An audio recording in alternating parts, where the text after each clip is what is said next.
Hello everyone, welcome back. This is module 4 of financial analysis for decision making.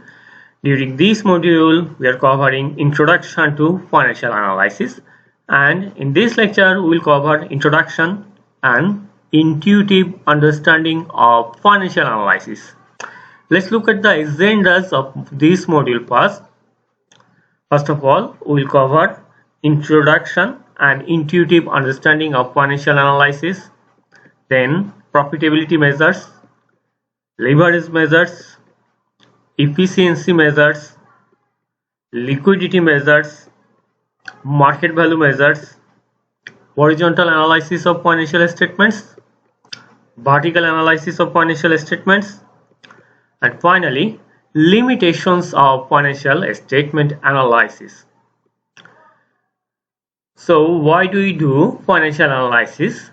Financial analysis helps us to determine a company's overall financial worth or performance.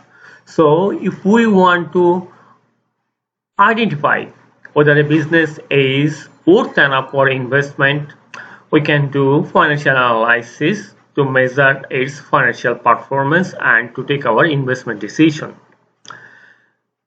Financial analysis can be useful to compare the business performance over time. If we look at the return on equity ratio over here, you see that in 2015 return on equity of this company was negative.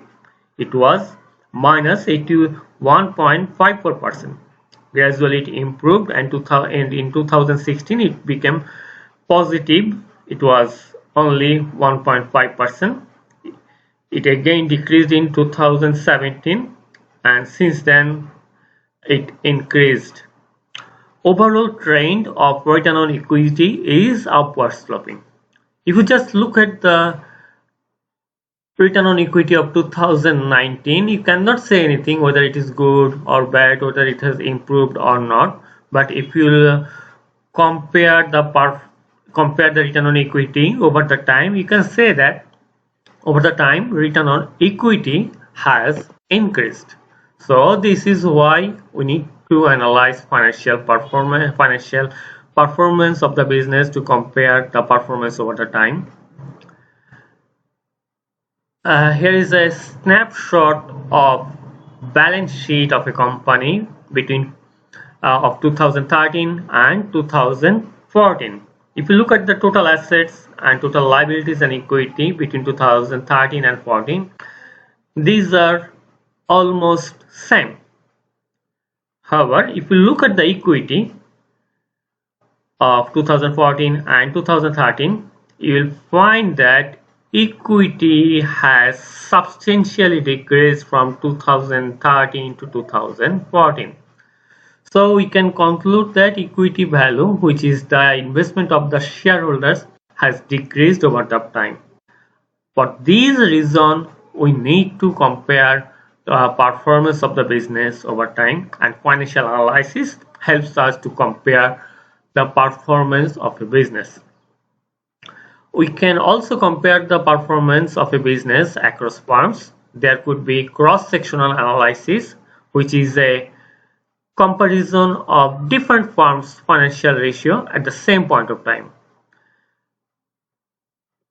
We can also do benchmarking, which is a kind of cross-sectional analysis in which firms' ratio values are compared to those of a key competitors or group of competitors.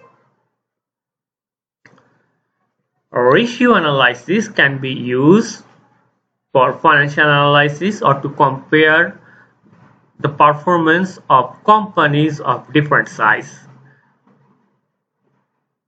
Ratio analysis can answer us how liquid is the company, then is the company generating enough profit from its assets, then how the company is financing its assets, or if you want to know the return on equity, we can also do the ratio analysis.